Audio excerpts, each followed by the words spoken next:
இசை ஹராம் என்பது மார்க்கத்தில் தெளிவாக சொல்லப்பட்டுள்ளது. என்றாலும் சமீப காலமாக நஷீத் என்று சொல்லக்கூடிய மெல்லிய அரபு பாடல்கள் மற்றும் அதன் பின்னணியில் வாய் வழியாக கோரஸாக செய்யப்படக்கூடிய ஹம்மிங் போன்றவைகள் முஸ்லிம் இளைஞர்களுக்கு மத்தியில் பெரிய வருகிறத, இது சரிதானா, மார்க்க அடிப்படையில் இதை எப்படி அணுகுவது என்ற கேள்வியை கேட்டிருக்கிறாங்க. இந்த நஷீத் என்கின்ற இந்த அரபி வார்த்தைக்கு அது பாடல் அப்படிங்கிற பொருள் இதற்கு இருக்கிறது. ஒரு கவிதை நடையில் ஒரு பாடல் வரிகளை பாடுவதைத்தான் நஷீத் அப்படின்னு செய்வாங்க, சொல்லுவாங்க. இந்த கவிதைகளை பொறுத்த வரைக்கும் மார்க்கத்தில் அது நமக்கு மிக தெளிவாக சொல்லித்தரப்பட்டிருக்கிறது. அல்லாஹ் ரபுல் ஆலமீன் நபிகள் நாயகம் ஸல்லல்லாஹு அலைஹி வஸல்லம் அவங்களை குறித்து சொல்லும் பொழுது, இந்த நபிக்கு கவிதை தேவையில்லை, இவருக்கு நாம் கவிதையை கற்றுக் கொடுக்கவில்லை என்று நபியை விட்டும் கவிதையை தூரப்படுத்துகிறான். அதே போன்று வஷுஆராஉ யத்தபிஉஹுமுல் காவுன், கவிஞர்களை வீணர்கள் தான் பின்பற்றுவார்கள் என்று இறைவன் தன்னுடைய திருமறையில் பேசுகின்றான். நபிகள் நாயகம் ஸல்லல்லாஹு அலைஹி வஸல்லம் அவர்களும் கூட, உங்களுடைய வயிறு கவிதையால் நிரம்பி விடுவதை விட சீல் சலத்தால் நிரம்பி விடுவது சிறந்தது என்று சொல்லக்கூடிய செய்திகளை எல்லாம் பார்க்கிறோம். இந்த ஆதாரங்கள் எல்லாம் கவிதையை விட்டும் நம்மை தூரப்படுத்தக்கூடிய, கவிதையை ஏற்றக்கூடியவர்களை விட்டும் நம்மை தூரப்படுத்தக்கூடிய சான்றுகளாக இருந்த போதிலும் நபிகள் நாயகம் ஸல்லல்லாஹு அலைஹி வஸல்லம் அவங்க பல்வேறு சந்தர்ப்பங்களில் இந்த கவிதைகளை, பாடல் வரிகளை பாடியிருக்கிறாங்க, அதற்கு அனுமதி கொடுத்திருக்கிறாங்க. அப்படிங்கிறதுக்கு நிறைய ஆதாரங்களை நாம் ஹதீஸ்களை பார்க்க முடியும். ஹுனைன் போர்க்களம் போன்ற போர்க்களங்களிலெல்லாம் நபிகள் நாயகம் ஸல்லல்லாஹு அலைஹி வஸல்லம் அவங்களே அந்த பாடல் வரிகளை என்ன செஞ்சிருக்கிறாங்க, பாடியிருக்கிறாங்க. அப்படிங்கிறதுக்கு நம்ம புகாரியில் 2802வது செய்தி போன்ற ஹதீஸ் கிரந்தங்களில் ஆதாரங்களாக பதிவு செய்யப்பட்டிருக்கிறது. அப்போ கவிதைகள் கூடாது, அது தடுக்கப்பட்டது என்பது ஒருபுறம் இருந்தாலும் நபிகள் நாயகம் ஸல்லல்லாஹு அலைஹி வஸல்லம் அவர்கள் சில சந்தர்ப்பங்களில் அதை பயன்படுத்தி இருக்கிறார்கள் என்பதை வைத்து பார்க்கும் பொழுது, பொதுவாக கவிதைகள் தடுக்கப்பட்டிருந்தாலும் சில சந்தர்ப்பங்களில் நல்ல கருத்துக்களை, நல்ல அர்த்தங்களை உள்ளடக்கியதாக இருக்கும்னு சொன்னால் அவைகளை பாடல்களாக வெளிப்படுத்துவதில் மார்க்க அடிப்படையில் தவறு இல்லை என்பதை இந்த ஆதாரங்களின் மூலம் நாம் இணைத்து பார்க்க முடிகிறது. அந்த வகையில் நஷீத் என்று சொல்லக்கூடிய அந்த அரபு பாடல் வரிகளை நம்ம பயன்படுத்துவதில், அதை பாடுவதில் எந்த விதமான மார்க்க அடிப்படையும் பிரச்சனை இல்லை. ஆனால் அதில் கவனிக்க வேண்டிய விஷயம் என்ன அப்படின்னு சொன்னால், அதில் இணை வைப்பான சொற்கள் இடம்பெற்று விடக்கூடாது, இரட்டை அர்த்தம் தரக்கூடிய சொற்கள் அதில் இடம்பெற்று விடக்கூடாது, மார்க்கத்திற்கு எதிரான கருத்துக்களை உள்ளடக்கி இருக்கக்கூடிய நஷீதுகளாக அவைகள் இருந்து விடக்கூடாது. ஏன்னா சமீப காலத்தில் பார்க்குறோம், நஷீதுங்கிற பேரில் அதை ஸ்டேட்டஸ்களில் தாராளமாக வச்சுக்கிட்டு இருக்கிறாங்க. ஒரு கருத்தை முன்னிலைப்படுத்தி அந்த கருத்துக்கு பின்னணியில் இது என்ன செய்யுது, பேக்ரவுண்டாக ஓடுது. அதில் சில நஷீதுகள்லாம் எப்படி இருக்குதுன்னு சொன்னால், ஷியாக்கள் உருவாக்கிய, சூஃபியாக்கள் உருவாக்கிய நஷீதுகளாக இருக்குது. அதில் இருக்கக்கூடிய அர்த்தங்கள் எல்லாம் மோசமான அர்த்தங்கள் எல்லாம் அதில் உள்ளடங்கி இருக்கக்கூடிய வகையில், மார்க்கத்திற்கு எதிரான அர்த்தங்கள் எல்லாம் அதில் உள்ளடங்கி இருக்கக்கூடிய வகையில் இருக்குது. இப்போ அதையெல்லாம் கவனிக்காமல் அரபியில் வந்துடுச்சு அப்படிங்கிறதுக்காக வேண்டிய அதனுடைய அர்த்தங்கள் விளங்காமல் அதை அப்படியே தொடர்ச்சியாக பயன்படுத்தக்கூடிய நிலையை பார்க்கிறோம். இப்படி அர்த்தம் தெரியாமல் அதில் என்ன சொல்றாங்கன்னு விளங்காமல் வெறும் ராகத்திற்காக வேண்டி, கேட்பதற்கு இனிமையாக இருக்கிறது என்பதற்காக வேண்டி பயன்படுத்துவது அது சரியில்லை. ஏன்னா அதில் தவறான அர்த்தம் பொதிஞ்சிருக்குல்ல, தவறான கருத்து விதைஞ்சிருக்குல்ல, அதை நாமளே அதை பரப்புவதாக ஆகிவிடும். எனவே அதை நாம் தவிர்த்து கொள்ள வேண்டும்.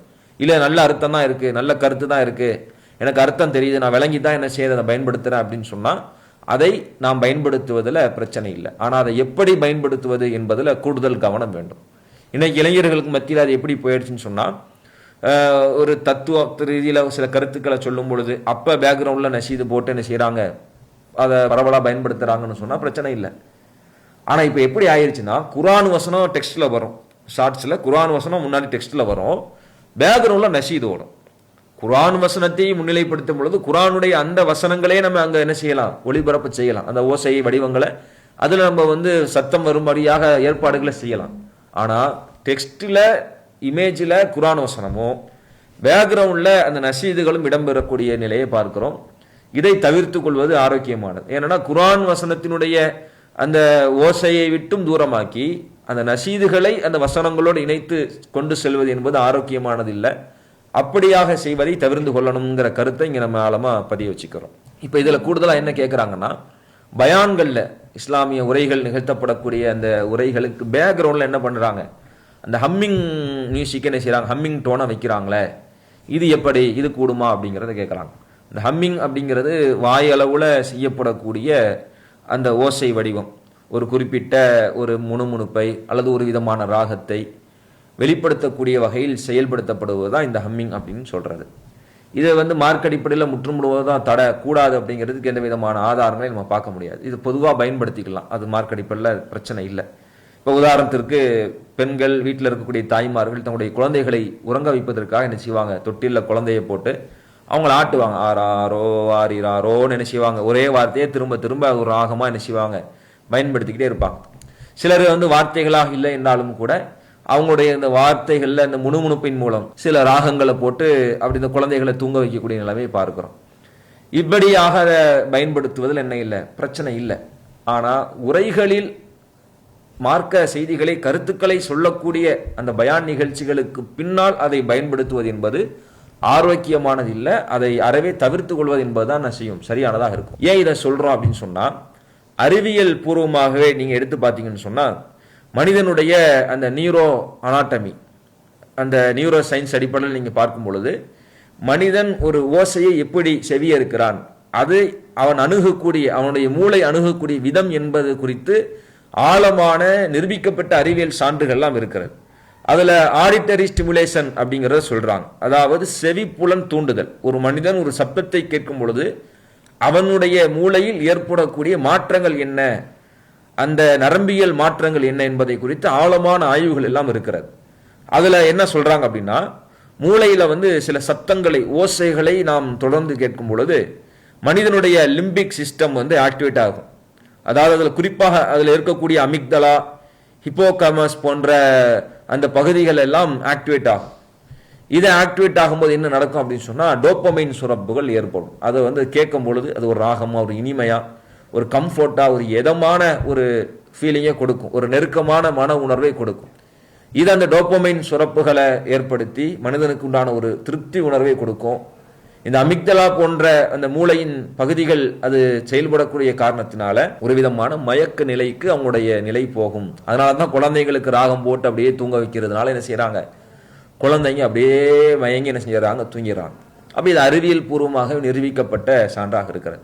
அப்போ உரைகளில் மார்க்க கருத்துக்களை செய்திகளை சொல்லக்கூடிய அந்த உரைகளை நம்ம பயன்படுத்தும் பொழுது மூளையுடைய இந்த அனாட்டமி இயல்புக்காக அல்லாஹ் வைத்திருக்கக்கூடிய இந்த மூளையினுடைய செயல்பாட்டின் காரணமாக அங்கே கருத்துக்களை உள்வாங்கி கருத்துக்களை ப்ராசஸ் பண்ணி அதிலிருந்து கருத்துக்களை உள்ளெடுக்கக்கூடிய மனிதனுடைய ப்ரீ ஃப்ரான்டல் கார்டெக்ஸ்ங்கிற பகுதி என்ன செஞ்சிடும், அந்த இடத்துல செயல்படுவதற்குண்டான வாய்ப்பை தளர்த்து விடக்கூடியது ஆகிடும்.